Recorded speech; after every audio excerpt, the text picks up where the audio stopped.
Hello and welcome to my YouTube channel. और आज हम पढ़ने वाले हैं इंट्रोडक्शन टू ट्रिग्नोमेट्री के सारे फॉर्मूलाज।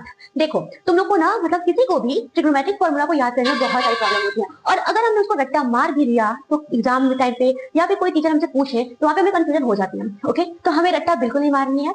और इस वीडियो में हम आपको विथ प्रूफ सब कुछ ऐसे समझा समझा के आपको सारे फॉर्मूला याद करा देंगे, जिसके बाद आप बोर्ड में ना ट्रिग्नोमेट्री से बिल्कुल डरोगे नहीं। ओके, तो बिना टाइम वेस्ट किए हुए हम करते हैं शुरू चैप्टर को।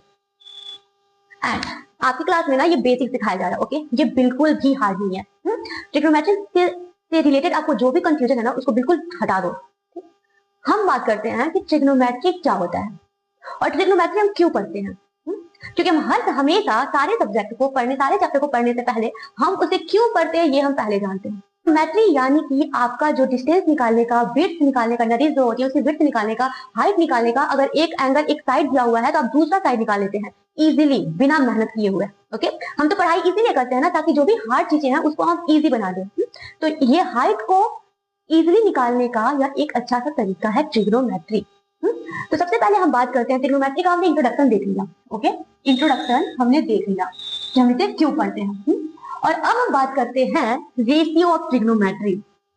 रेशियो ऑफ ट्रिग्नोमेट्री आप लोग को ना इसमें कुछ नहीं सोचना है। सबसे पहले आप लिखो कि क्या लिखोगे। सबसे पहले आप लिखो please bring pizza before hunger Hunt. Okay, ये आप ये वाला जो सेंटेंस है इसको याद कर लो। Before bring pizza, sorry please bring pizza before hunger hunt, ये आपने याद कर लिया। अब हम पढ़ेंगे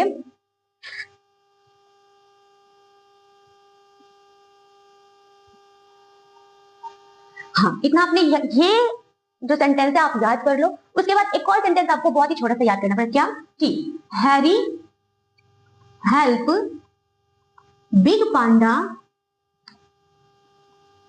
and bake big pancake. Okay, आपने ये दोनों लिख ली, याद कर लो, लिख लो। ठीक, इन दोनों को आपने लिख लिया, एक के नीचे एक लिख लिया आपने सेंटेंस। अब यहाँ पे आप इसमें ऐसे डिवाइड वाला साइन लगा दो। Okay, and you know that, और इसको आपने याद कर लिया, लिख लिया। अब प्लीज का पी लिखो, एच का हैरी का एच लिखो, ठीक, ब्रिंग का बी लिखो, एच का हेल्प का एच लिखो, पी का पिज्जा का पी लिखो, बिग का बी लिखो, बिफोर का बी लिखो, पी का पांडा का पी लिखो, हंगरी का एच लिखो, बेक का बी लिखो, हंट का एच लिखो एंड पेन का पी लिखो। देखा क्या है? अब आप बोलोगे ओके हमने ये पढ़ लिया, याद कर लिया। अब इधर देखो, यहां पे बनाया हमने एक राइट एंगल ट्रायंगल। ओके, तो ये है आपका ए बी एंड सी। तो देखो ये क्या है, ये बेस है। ओके, ये बेस है। कहते हैं ना कि बेस, जमीन को बेस कहते हैं ना, तो ये आपका जमीन है और ये है बेस। ओके, और इस बेस, इस जमीन पे जो 90 डिग्री का जो एक पिलर खड़ा है उसको हम लोग कहेंगे परपेंडिकुलर। Okay, perpendicular. ओके, अब बेस देख लिया, परपेंडिकुलर देख लिया, उसकी जो बेस और परपेंडिकुलर के जो आगे जो ये डिस्टेंस है, जो बहुत बड़ा आगे जो ये डिस्टेंस है, इसी को हम कहेंगे हाइपोटेनस। कुछ बच्चों को इसमें भी प्रॉब्लम रहती है, उन्हें ये याद नहीं रहता है। ठीक, तो आप देखो जो जमीन है, जो बेस है जिसपे ये खड़ा है वो तो हो गया आपका बेस। ओके, जिसपे एक डंडा बिल्कुल सीधा खड़ा है वो आपका हो गया परपेंडिकुलर, और बेस यानी जमीन और ये परपेंडिकुलर के सामने जो ये लाइन है इसी को हम कहेंगे आपका हाइपोटेनस। इतना समझ लिया? तो P फॉर परपेंडिकुलर ये आ गया आपका, एंड H फॉर हाइपोटेनस ये आ गया। तो ये हो जाएगा आपका साइन। ओके, ये आ जाएगा आपका साइन। याद हो गया साइन। अब देखो B बाई H, ये आ गया आपका B, या सॉरी बेस हो गया आपका B और H हो गया हाइपोटेनस, ये हो गया आपका कॉस। ठीक, बिल्कुल सही। चलो अब आते हैं परपेंडिकुलर, ये रहा और बेस ये रहा, और ये हो जाएगा आपका 10। ओके, अब देखो बेस आ गया आपका ये, परपेंडिकुलर आ गया आपका ये, तो ये आपका हो जाएगा क्या, कॉट। और एक बात ध्यान दो, ये P बटे B है तो 10 हो गया, तो 10 का उल्टा कॉट होता है, तो ये आ गया B बटे P। ये भी हमने याद कर लिया ऐसे भी करके। और फिर आ गया आपका हाइपोटेनस बटे बेस, ये आ जाएगा आपका कॉसेक, और ये आ जाएगा आपका सेक। ये बहुत ही इजी है और इतना आपने याद कर लिया मीन्स कि आपके ना आपको सब कुछ याद होगा। आप इसको नोटबुक में लिखो और जितने भी फॉर्मूला हम पढ़ेंगे उसे हर 2 दिन के बाद आप रिवाइज करो ताकि आपका ट्रिग्नोमेट्री का कॉन्सेप्ट बिल्कुल ही क्लियर हो जाए, क्योंकि trigonometry is only about the learning of formula. और अगर आप समझ के फॉर्मूला याद कर लेते हो मीन्स कि आपके ना मैथ में 100% कंफर्म है। मैथ को रट्टा नहीं मारते, ये आपने पढ़ लिया। ओके, अब हम इसको बिठाते हैं और अब हम चलेंगे कि कैसे जो हमारी जो रेशियोज है वो एक दूसरे पे कैसे एक दूसरे से वो जुड़ी हुई हैं। चलो इसको हम मिटाते हैं, बड़े बड़े कपड़े।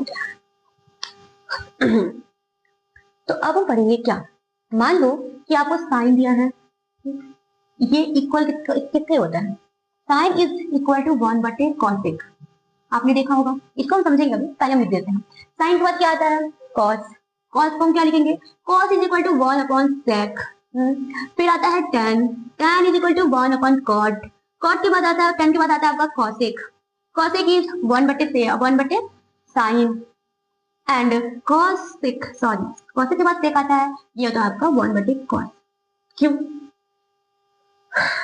क्योंकि ये कैसे आता है, आप देखो पहले साइन को समझते हैं।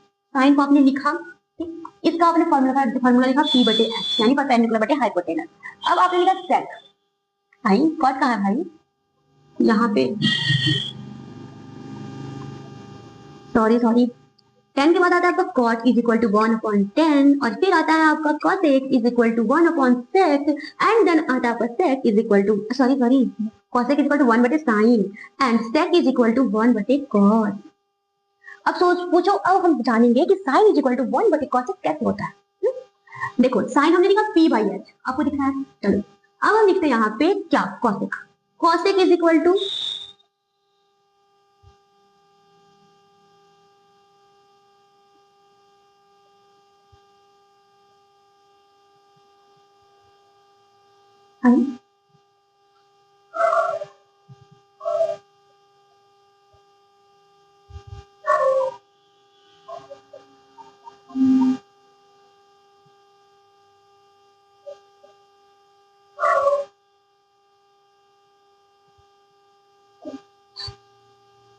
यार आई एम रियली सॉरी, उसी वक्त हम इतना बड़ा ब्लेंडर करते हुए जा रहे हैं और सॉरी यार। देखो H/B जो होता है, प्लीज याद रखो, कंफ्यूज मत होना प्लीज प्लीज।